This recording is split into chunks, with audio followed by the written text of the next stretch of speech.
आइए हम कुछ मेटल्स की बात करें। जैसे प्लेन कार्बन स्टील जो नॉर्मली हम यूज करते हैं।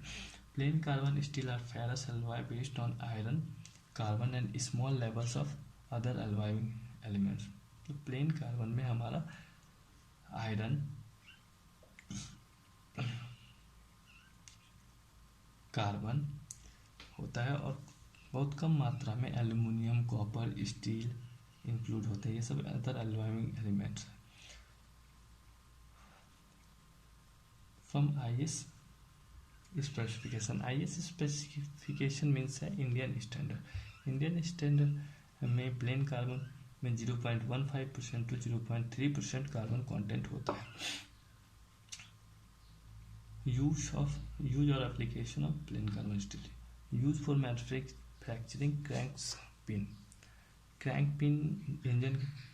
जब आप ऑटोमोबाइल पढ़ेंगे तो उसमें क्रैंक पिन के बारे में पढ़ेंगे, वो मैन्युफैक्चरिंग होता है प्लेन कार्बन स्टील। एक्सल आपने देखा होगा, ट्रक में एक्सल्स लगे होते हैं या कहीं भी पावर ट्रांसमिशन के लिए एक्सल का यूज करते हैं, वो भी प्लेन कार्बन स्टील से बना होता है। स्प्लाइन शाफ्ट, गियर शाफ्ट, आपके मोटरसाइकिल में, साइकिल में और अदर मशीनिंग इक्विपमेंट में गियर शाफ्ट का यूज होता है, तो ये वहाँ पे यूज होता है।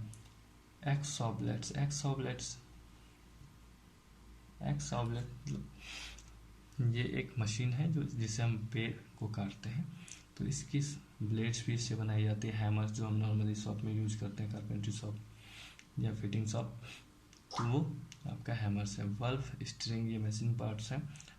टैपिंग स्क्रू, जैसे टैपिंग स्क्रू आप सिंपल स्क्रू यूज करते हैं घर में, तो ये भी आपका प्लेन कार्बन स्टील है। According to Indian standard the specification of carbon steel is, अगर 40C8 स्पेसिफिकेशन अगर किसी कार्बन स्टील का दिया हुआ है, it means 0.35 to 0.45 carbon content in the steel.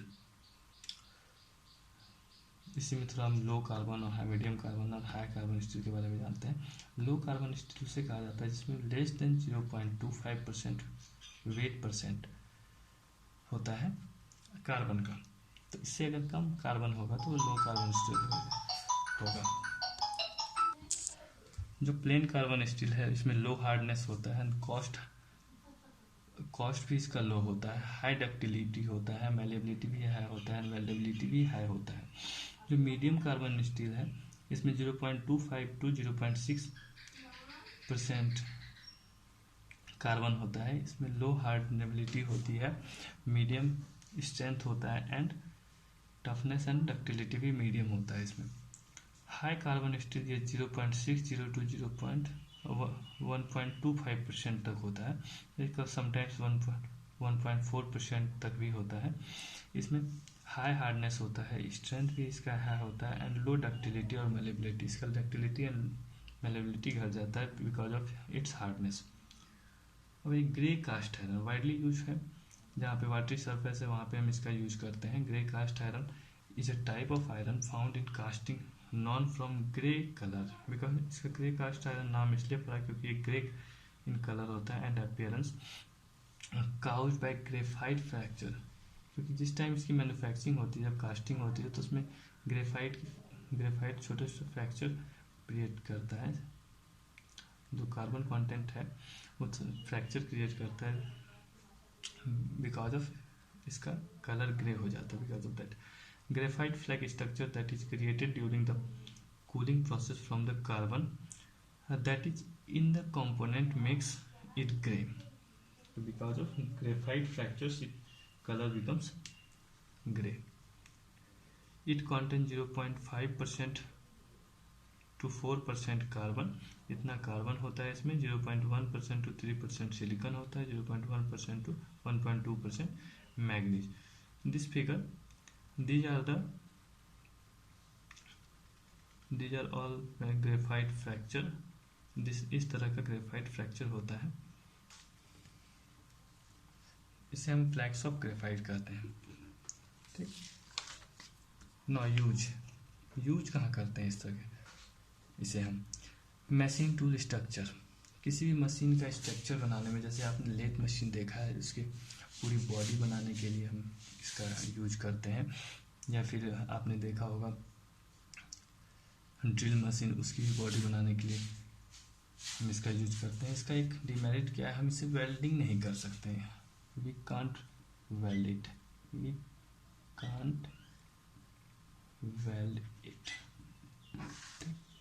Frames of electric motor, जो इलेक्ट्रिक मोटर होता है उसका बाहरी फ्रेम बनाने के लिए हम यूज करते हैं सिलेंडर ब्लॉक्स, इसलिए यूज करते हैं बाहर से, क्योंकि इसमें क्या होता है कि कोरोजन बहुत कमी होती है, इसकी कोरोजन क्षमता काफ़ी लो है, तो ईटिंग ऑफ मटेरियल्स नहीं होता है। सिलेंडर ब्लॉक्स बनाने के लिए यूज करते हैं, हेड्स बनाने के लिए यूज करते हैं ऐसे इंजन में। जब आप ऐसे इंजन पढ़ेंगे तो उस टाइम आप जानेंगे सिलेंडर ब्लॉक्स क्या होता है, हेड क्या होता है। Lathe machine and drill machine के लिए भी यूज करते हैं।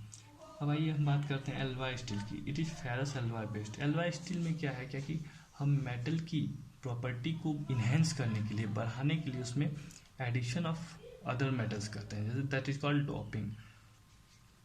तो उसकी प्रॉपर्टी को बढ़ाने के लिए हम उसमें निकिल, क्रोमियम, वेनेडियम, मोलिब्डेनम, इन सब मटेरियल्स का यूज करते हैं, जिससे उसकी स्ट्रेंथ बढ़ जाती है, कोरोजन क्षमता कम हो जाती है, लाइफ इसकी बढ़ जाती है।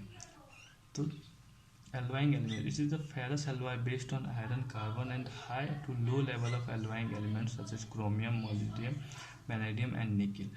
Steel that is alloyed with a variety of elements, total amount of between 1, इसमें alloying जब करेंगे तो 1 to 50% तक alloying elements का हम यूज करते हैं, जो भी हम मटेरियल इसके वेट का, to improve its mechanical properties को बढ़ाने के लिए। ठीक, use of alloy steel. Nickel steel is use for manufacture IC engine. IC engine, internal combustion engine के अंदर इसका हम यूज करते हैं वाल्व्स को बनाने के लिए। टरबाइन ब्लेड्स को बनाने के लिए, क्योंकि टरबाइन जो होता है उस पर काफ़ी हाई स्पीड पे स्टीम अटैक करता है। टरबाइन कुछ इस शेप का होता है,